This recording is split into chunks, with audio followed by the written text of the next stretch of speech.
Powerful institution है, हालांकि Pakistan army में गिरावट हुई है, उसके बावजूद still it is the most powerful institution, उससे ज्यादा छेड़खानी नहीं कर सकते। जीडी बख्शी साहब, क्या यह संभव है कि प्रधानमंत्री नवाज शरीफ की जानकारी में आए बिना सेना इस तरीके से सीज फायर का उल्लंघन करे, ऐसी गोलाबारी करे कि रिहायशी इलाकों के पास आकर पाकिस्तानी गोले गिर रहे हैं? क्या यह संभव है कि प्रधानमंत्री को कुछ पता ना हो और उनका कोई दखल भी ना हो? देखिए, ये तो बहुत पुरानी बात है। पाकिस्तान का दस्तूर है कि वहां की जो डीप स्टेट है, यानी पाकिस्तान की फौज और आईएसआई कॉम्प्लेक्स, ये मिल के, जहां तक भारत का सवाल है, अफगानिस्तान का सवाल है, न्यूक्लियर इश्यूज का सवाल है, ये पूरा foreign policy, security policy agenda set करता है। ये सिविल सरकार की कुछ नहीं सुनते, जो नीड टू नो बेसिस पे जो बताना चाहते हैं वही बताते हैं, उसके आगे कुछ नहीं बताना चाहते तो फिर सर ऐसे में सवाल तो ये है ना कि जो चिट्ठी नवाज तो शरीफ भेज रहे हैं और वो कह रहे हैं कि हम रिश्ते बेहतर करने के लिए, काम करने के लिए तैयार हैं, उस चिट्ठी का क्या मतलब जब सेना पर आपका कोई वश नहीं है और वो अपनी मर्जी से काम करेगी, ऐसे गोलाबारी करेगी?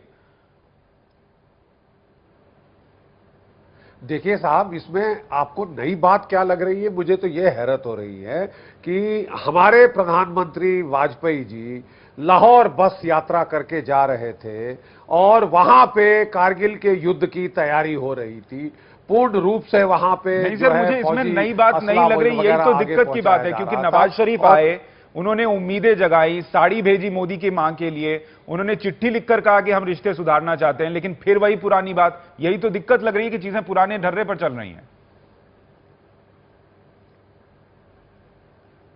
नहीं तो मुझे बताइए कि हमको एक नया आयाम देखने की ये उम्मीद कहां से जगी? क्योंकि पाकिस्तान में क्या बदला है कि आप कह रहे हैं कि एक नया आयाम कायम हो गया है, जहां की पाकिस्तान की जो सिविल सरकार है उसका नियंत्रण, उसका अंकुश आ चुका है फौज पे। ऐसा नहीं हुआ है, उल्टा फौज जो है वो आंखें दिखा रही है।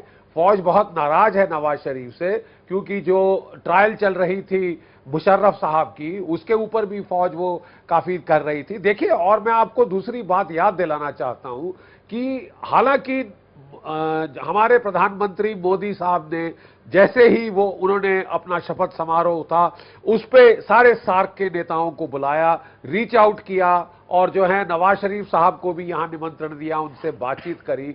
उसी वक्त पाकिस्तान की आईएसआई ने और लश्कर तोयबा ने मिलकर जो हेरात के हमले की संरचना करी, और ये हमला, ये तो हमारी किस्मत अच्छी है कि आईटीबीपी के जवानों की बहादुरी की वजह से, और जो कि हमारे अफगान नेशनल आर्मी के बाशिंदे हैं जो शहीद हुए, उनकी जान उन्होंने निछावर करके आपकी जो एम्बेसी, वहां जो आपकी कॉन्सुलेट है, उसको बचा लिया। लेकिन देखिए, असली फैक्ट ये है कि वो तो सीज ऑपरेशन के लिए तैयार होके आए थे। यानी उनका प्लान कह रहे कि कोई उम्मीद होनी नहीं चाहिए नई तस्वीर देखने की। भरत वर्मा साहब, एक सवाल ये भी कि जब नवाज शरीफ यहां से लौट कर गए तो उनका बड़ा विरोध भी हुआ, और जिसके बाद उन्होंने एक चिट्ठी भी लिखी कि मैं बहुत संतुष्ट हूं, जो खबरें थी वहां पे उनके आने का भी विरोध था और लौट कर जाने के बाद नाराजगी भी थी। क्या ये सीज फायर उल्लंघन उसका एक बैलेंसिंग एक्ट भी हो सकता है, ये दिखाने के